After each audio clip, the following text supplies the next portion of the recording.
welcome to Sattu Buttu Samayal. இன்னைக்கு Sattu Buttu Samayalல நம்ம பார்க்க போற டிஷ் வந்து ஆல்வெலி கிழங்கு வச்சு ஒரு தோசை ஈஸியா எப்படி செய்யறதுன்னு பார்க்கலாம் வாங்க.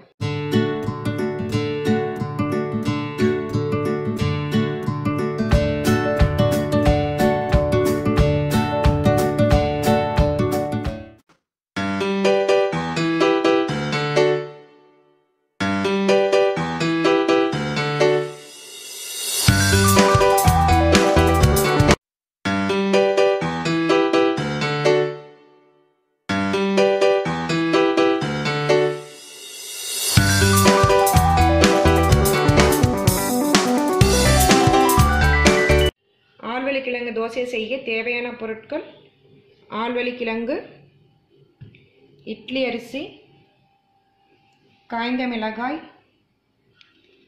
தேங்காய், சோம்பு, உப்பு, பெருங்காயம், கறிவேப்பிலை, வெங்காயம். ஆல்வெலி கிழங்கு இந்த மாதிரி தோல் சீவிக்கோங்க. ஆல்வெலி கிழங்கு இந்த மாதிரி தோல் சீவி வச்சு இதை வந்து இந்த மாதிரி சீவி எடுத்துக்கலாம். சீவி இந்த கப் அளவு, இந்த டம்ளரில் 2 கப் அளவுக்கு எடுத்துக்கணும். 4 டம்ளர் அரிசி எடுத்தோம். ஸோ இதில் 2 கப் அளவுக்கு சீவனதை எடுத்துகிட்டு அரைக்கணும். நம்ம இதில் 4 டம்ளர் அரிசி எடுத்துருக்கேன். இட்லி அரிசி 4 டம்ளர் எடுத்துகிட்டு அதில் 10 காஞ்ச மிளகாய், 1.5 ஸ்பூன் சோம்பு போட்டு 4 மணி நேரம் ஊற வச்சுருக்கிறது.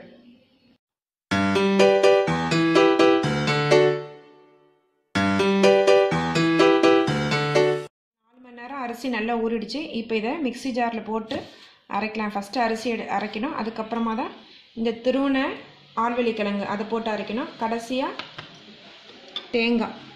தேங்காய் போட்டு அரைச்சி எடுக்கணும். இப்போ அரிசி வந்து இந்த மாதிரி முக்கால் தான் அரைஞ்சிடுச்சு. அரைஞ்சதுக்கப்புறமா இதில் இப்போ வந்து ஆல்வெலி கிழங்கு சீவி வச்சதை போட்டு அரைச்சிக்கலாம். அது கூட தேங்காய் சேர்த்து அரைச்சி முடிஞ்சிடலாம். அவ்வளோதான். ரொம்ப நைஸாக அரைக்கக்கூடாது, கொஞ்சம் நுரம் தான் இருக்கணும். அது ரொம்ப நைஸாக இருக்கக்கூடாது, ரொம்ப நுரம் ரவை பதத்துக்கு அரைச்சி எடுத்துக்கணும். இப்போ மாவு ரெடி ஆகிடுச்சு. இதில் வந்து தேவையான அளவு உப்பு சேர்த்துக்கலாம்.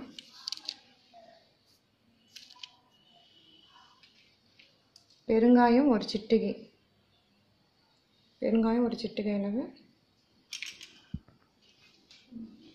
ஆனியனும் கறி லீவ்ஸும் கட் பண்ணதும் சேர்த்துக்கோங்க. சேர்த்துட்டு எல்லாம் மிக்ஸ் பண்ணிவிட்டு மாவு ரொம்ப கட்டியாக இருந்தால் கொஞ்சம் தண்ணி ஊற்றிட்டு இப்போ எப்படி தோசை ஊற்றுறதுன்னு பார்க்கலாம். நல்லா காஞ்சிடுச்சு. எண்ணெய் தடவிட்டு தோசை ஊற்ற வேண்டியது.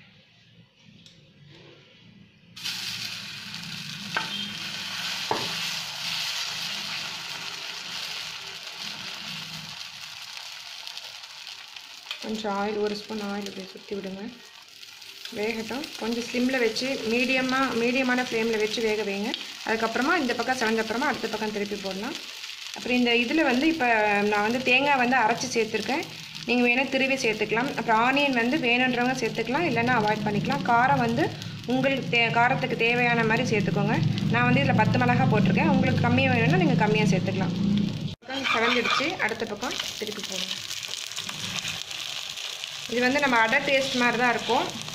நல்லா சூடாக சாப்பிடும்போது ரொம்ப நல்லாயிருக்கும். சுட சாப்பிடுங்க.